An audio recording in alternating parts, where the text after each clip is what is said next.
Welcome, everyone, to this session on introducing you to the Gender-Based Violence Information Management System, or the GBVIMS. The GBVIMS is an interagency initiative of the International Rescue Committee, UNFPA, UNHCR, UNICEF, and IMC. To introduce you to the GBVIMS, I want to talk about the guiding principles that are the foundational pieces of the GBVIMS. So the guiding principles of GBVIMS are ensuring the physical safety of the survivor. Remember that the survivor may be frightened and may need assurance that she or he is safe. In all cases, ensure that the survivor is not placed at risk of further harm. If necessary, ask for assistance from camp security, police, field officers, protection officers, or others. Guarantee confidentiality. This means that information will be shared only with others who need to know about the case in order to provide assistance and intervention, as requested and agreed to by the survivor. If confidentiality is breached, it could give grave consequences for the survivor, particularly if adequate protection is not in place. It also may discourage others from coming forward. We also need to respect the wishes, the rights, and the dignity of the survivor. Respecting a survivor means respecting her choices. Always be guided by the best interests of the survivor. Always make sure that your actions and behavior are guided by what the survivor wants, not what you think is appropriate or the best course of action. And finally, we need to ensure non-discrimination. Every adult or child, regardless of their sex, should be accorded equal care and support. So what led us to the GBVIMS? There were some bad practices in place before GBVIMS was created and implemented. There were persistent problems of poor quality of data. This meant that the data collected was not standardized.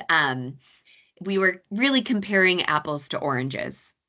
There was manual analysis of data, which meant that analysis was prone to errors. There was a casual approach to storing data. Sharing client data without their informed consent or knowledge was consistently happening. There was also a lot of oversharing of data or sharing too much data, like entire intake forms. And there was the sharing of identifying data outside of referrals.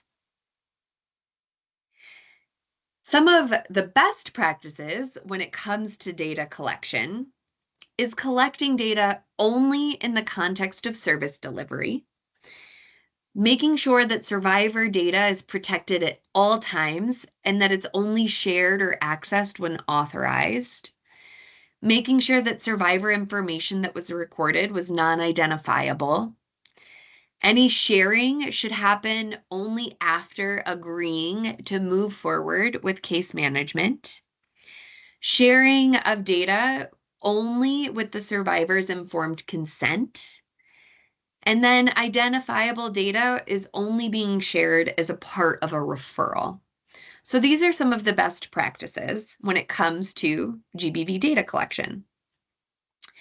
So let's start with why this is even something we talk about at all. Why are we collecting information in case management? We document cases for a lot of reasons.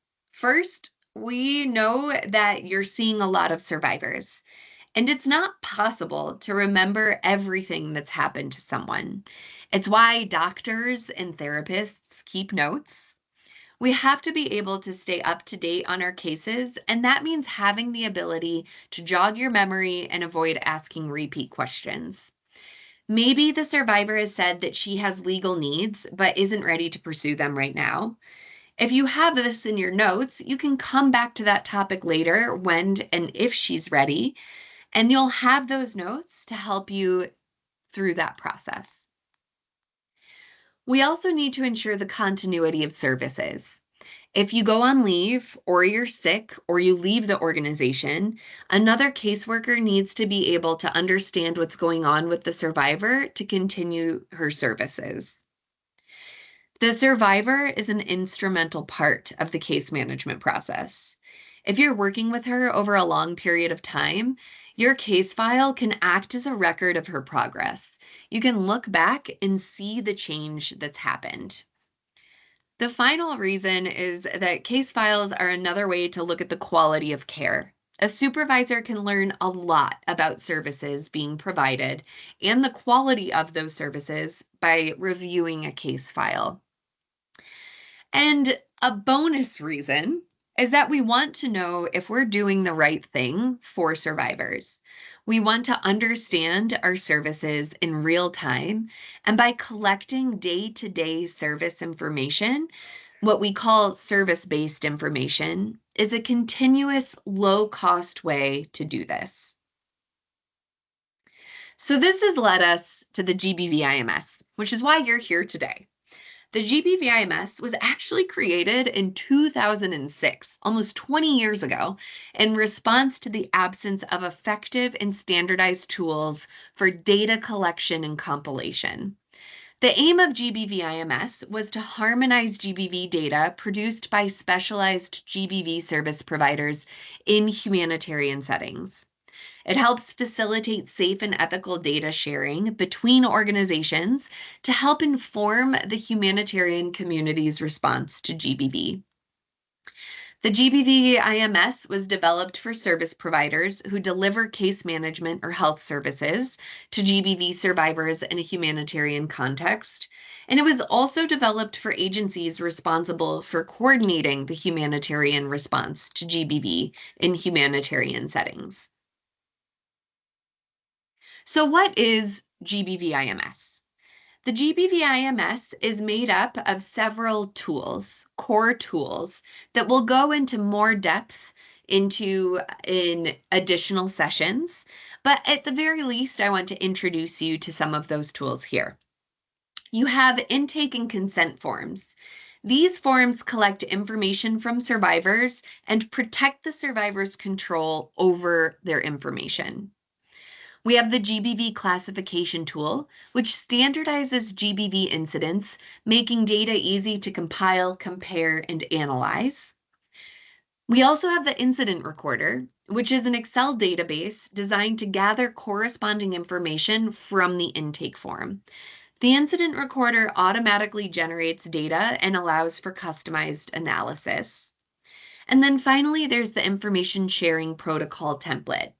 This template regulates the sharing of GBV data with other actors, such as coordinating agencies, ensuring that everyone involved has a say in how to safely share aggregate anonymized service-based data. There's a lot of benefits to the GBVIMS. It's a simple and efficient process for GBV service providers to collect, store, analyze, and share their incident data. It's a standardized approach to data collection for GBV service providers. It's a confidential, safe, and ethical approach to sharing anonymous incident data on reported cases of GBV. But there's even more than that. It promotes and protects the safety, dignity, respect, and consent of GBV survivors at every step. It provides a continuous flow of GBV data.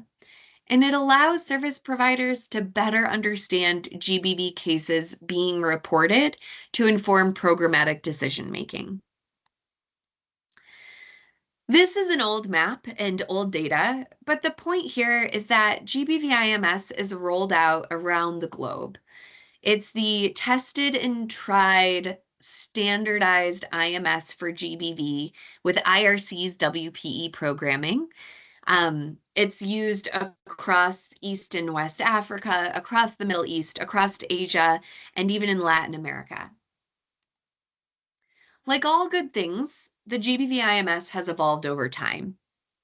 So in 2006, the classification tool was developed. This again standardized taxonomy of GBV incidents and developed enabled data comparison at basic level. From 2008 to 2010, the GBVIMS core tools were developed and piloted, and this included, in addition to the classification tool, the intake form, consent form, and incident recorder. From 2010 to 2015, these tools continued to be refined, and we continuously came across the question, how can we be more modern than Excel? Starting in 2015, we tried to answer that demand with Primero. Primero is a digitized case management information management system. It has modules specific for different case management processes, including child protection and gender-based violence. GBVIMS Plus is built off of the foundation, which is GBVIMS or GBVIMS Legacy, the paper-based version of GBVIMS Plus, the GBV case management module in Primero. These sessions are going to go through the legacy piece. If you were to ever switch to the digitized version, this would be a core component and help you bridge the gap between those two processes because it's all rooted in the same tools. In Colombia, we originally rolled out GBVIMS Plus in 2022. With the changing funding landscape and programmatic resources, we are switching to GBVIMS in order to continue to meet the needs of our case management clients while maintaining ethical and safe data collection processes for our GBV programming.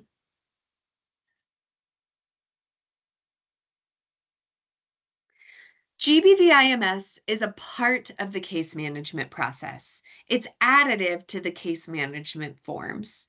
So when we're conducting GBV case management, you're going to be using intake and consent forms, the classification tool, consent for services, survivor information, assessment forms, action plans, safety plans, follow-ups, and case closure forms. So the case management process has its own forms, but because service-based data collection is inherently connected to the case management process, the GBVIMS supports these efforts.